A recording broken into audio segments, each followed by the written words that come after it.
Hello friends, welcome back to my channel. पिछले vlog में हमने सिरकटी माता उर्फे छिन्नमस्तिका माता का मंदिर देखा। रजरप्पा में है हम अभी।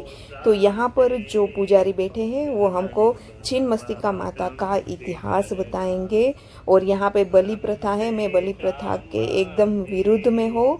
मुझे बलि प्रथा बिल्कुल भी पसंद नहीं है।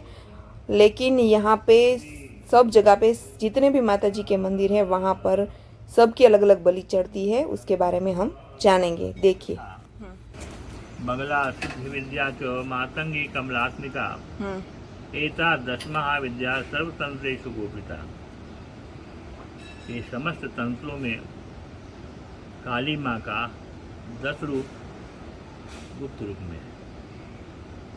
ये 10 महाविद्या कही जाती है। 10 महाविद्या में आद्या प्रथम रूप माँ दक्षिणा काली का हुआ, तब तारा, षोडशी, भुवनेश्वरी, भैरवी और तब छिन्नमस्ता, धूमावती, बगलामुखी, मातंगी और कमला।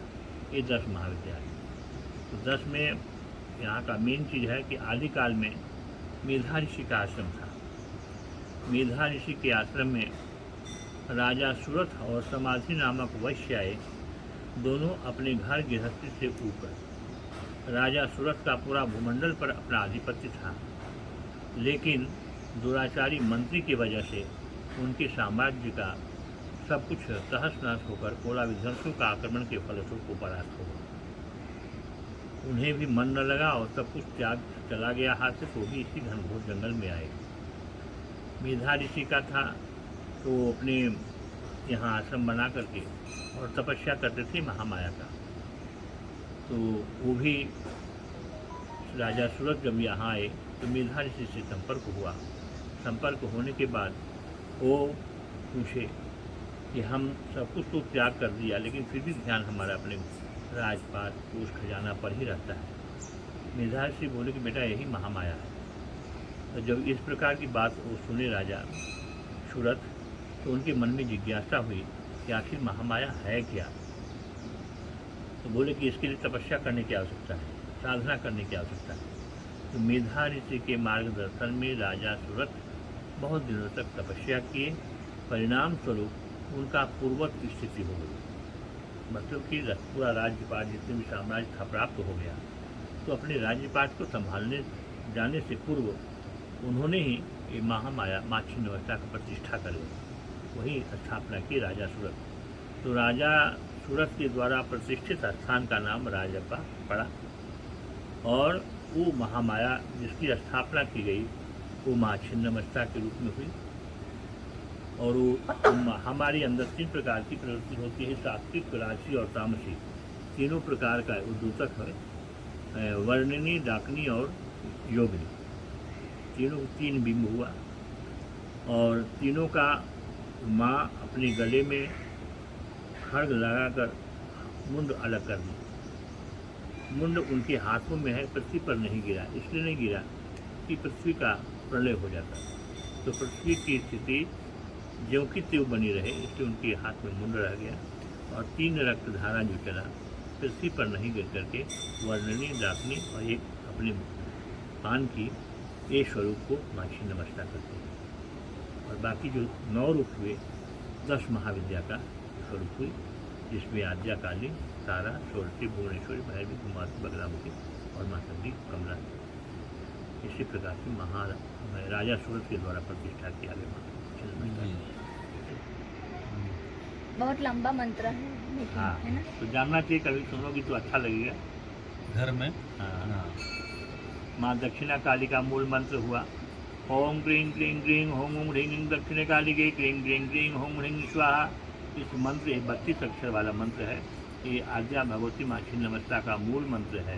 इस मूल मंत्र का 1.25 लाख जप पर दशांश स्तर पर मार्जन और अभिषेक कर देने से इस मंत्र की सिद्धि हो जाती है, और साधक पुनः जो कुछ कामना लेकर के इस मंत्र का प्रयोग करता है वो पूर्ण होता है। दूसरा तारा माँ का मंत्र है।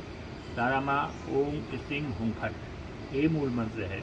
और तारा का ध्यान कर इस तारा मंत्र का भी 1.25 लाख का पोषण है। 1.25 लाख पोषण करके माँ तारा के मंत्रों का सिद्ध किया जा सकता है।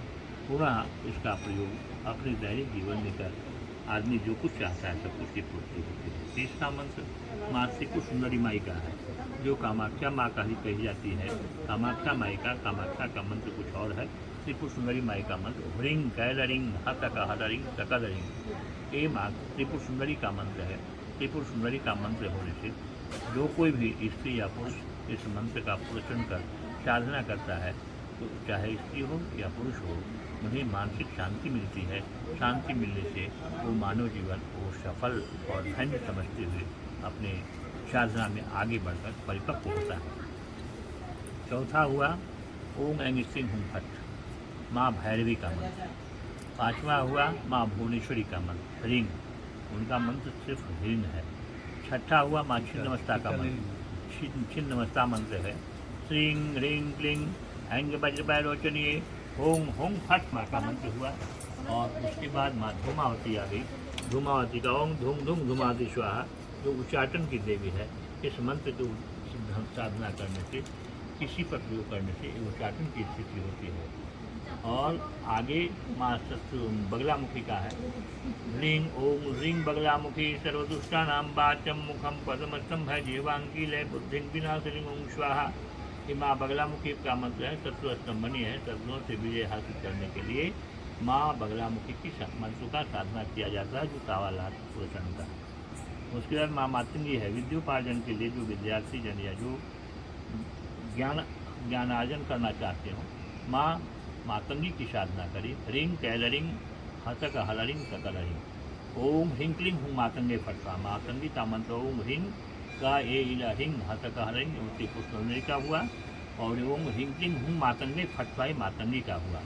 उसी प्रकार से कमला का, जो लक्ष्मी कामना हेतु जो साधना करते हैं, माँ कमला की साधना करते हैं, ओम ऐंग स्त्रीं हुं फट, ये हुआ माँ कमला का। इस प्रकार से 10 महाविद्या का जो जितने मंत्र हैं सभी 1.25 लाख वर्षण करके सिद्ध किया जाता है।